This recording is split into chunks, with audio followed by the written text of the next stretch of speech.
Hello, I'm Lyndsey Hookway. I'm a paediatric nurse, health visitor, international board certified lactation consultant and gentle sleep coach. And this short video should help you to understand why sometimes your baby might want to feed very frequently. So it's really important to think about what breastfeeding actually means to your baby. And crucially, it's not just about food and drink. I think if you think that your baby only ever breastfeeds when they're hungry or thirsty, you're going to get a bit of a crisis of confidence when they feed frequently, because you're going to assume that it's because your baby is really, really, really hungry and you don't have enough milk. And what's really important to remember is that breastfeeding is about so much more than food to your baby. It's cuddles, it's about relationship, it's something comforting and familiar, it's being sociable, your baby is getting their own shot of immunity. So it's actually really complicated, and there's no way that it's just about nutrition. But equally, breastfeeding might not just be about nutrition for you as well. So a lot of mothers describe a really primal need to nurture their baby, but often it can be quite practical actually. Sometimes you might want to breastfeed your baby because your breasts are really full and actually you really need your baby to wake up and have a feed. You might want to feed your baby because you're about to go off and do the school run. You might just feel like having a sit down. So there's lots of reasons why breastfeeding is more than just food and drink for you as well. A lot of women describe it as a really rewarding and satisfying and ultimately feminine thing to do as well.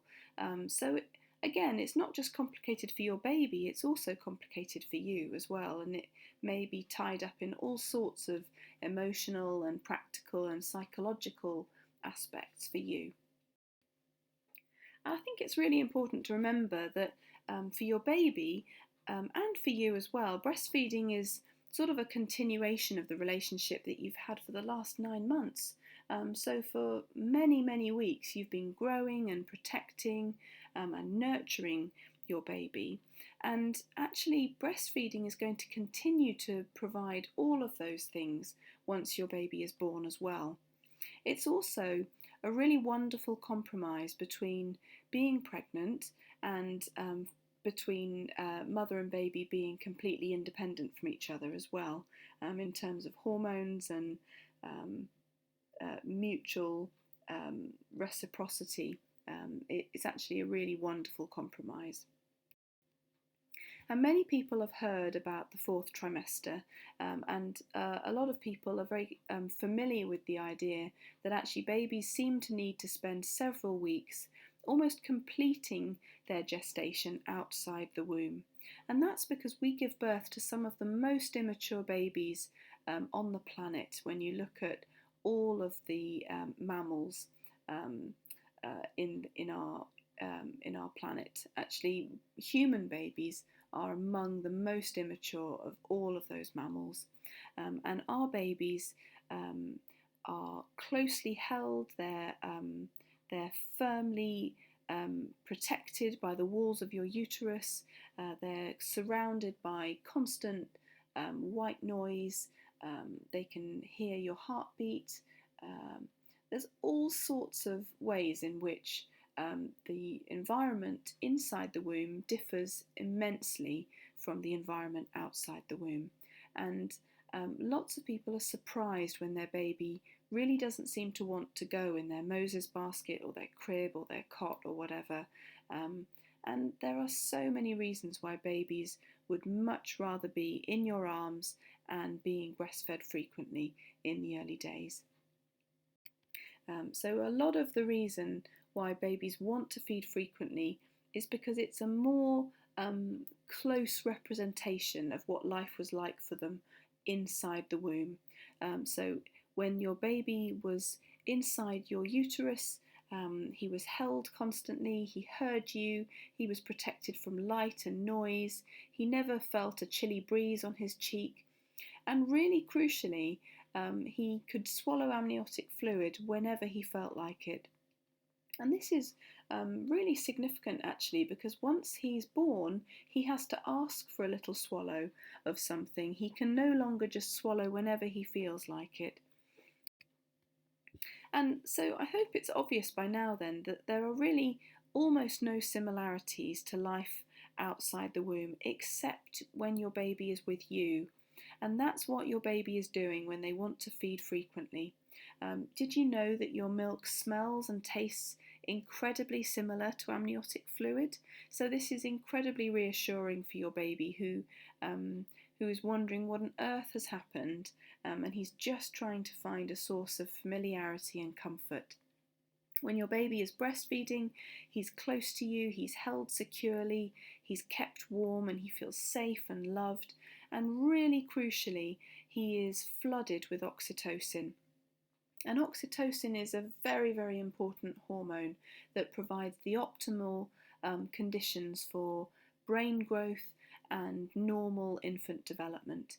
And you provide your baby with lots of oxytocin when you hold him, when you respond to him, when you cuddle him and kiss him, when you massage him, when you have skin to skin, and when you breastfeed. So oxytocin is a little bit like brain food for that very, very immature and developing brain. So when you breastfeed and have skin to skin and cuddles, you're providing that brain food for your baby. You are really growing a little genius. And what you're also stopping from happening is a rise in cortisol. Now, cortisol is our stress hormone, and it's what happens when babies are left crying on their own, when they are anxious or worried or lonely or stressed out, when they're cold or in pain. They're going to release cortisol, and cortisol isn't a terribly helpful hormone for that developing brain, because it basically affects brain pruning. So it will essentially chop out any unused or dead brain cells, which isn't really very useful when you're a tiny baby trying to grow that wonderfully complex brain. So oxytocin is the antidote. So that's another reason why babies may want to feed very, very frequently. They're trying to calm down and comfort themselves, and that's a really valid and sensible reason for holding your baby lots and breastfeeding whenever they ask to be fed. And really, your baby's brain is a little bit like a building site. So she has all the raw materials in her brain, she's got all the bricks, she's got the equipment that she needs, but she needs a builder, she needs some cement, and the cement is the oxytocin and all of those positive experiences that you give your baby, all that responsiveness and calming your baby whenever they're upset. It doesn't mean that your baby is never allowed to cry. Of course, sometimes babies cry in your arms. That just sometimes happens. You also need to be able to go to the toilet and have a shower. All we're saying really is try not to leave your baby crying on their own for long periods. Try to respond to your baby whenever they're upset. Try to meet their needs and feed them whenever they ask to be fed. Because it's not just about growing that tiny little brain, although that's hugely significant. Your baby is also really cleverly programming your milk supply. Your baby is managing to adapt to life outside the womb. He is regulating his emotional state, and your baby is actually self-administering an incredibly complicated and very, very specific shot of immunity every time he breastfeeds. And did you know that when your baby breastfeeds, they actually release a little bit of saliva into your breast, which exposes your immune system to whatever bugs and yuck your baby is exposed to? And that means that your immune system will provide tailor-made instant protection from bugs and diseases straight to your baby the next time they feed, which is incredibly clever, and it's just one example of how babies and mums work in harmony together. So your baby does all sorts of immensely clever things just by breastfeeding, and honestly you can meet most of their needs by just keeping them close to you and feeding whenever they need to feed. So keep in mind that this is not just about nutrition. If you try to remember that breastfeeding is not about nutrition, you'll be able to be a lot calmer when your baby is feeding frequently. Check my video on milk production and how to get milk production set up in the early days if you're not sure, and also the video on growth spurts or frequency days for more information. So there may be times, however, when your baby is feeding constantly, and at times this is completely normal. And again, if you check the growth spurts video, there'll be more information about this on that one. But if your baby is never settled after feeds, or feeds seem to run from one feed straight into the next one, then do just get somebody who knows about breastfeeding to check that your baby is attached well.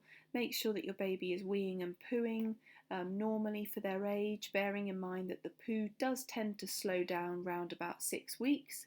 And let other people look after you. If you've got offers of from friends to look after your other children or to bring you meals, just take them up on it.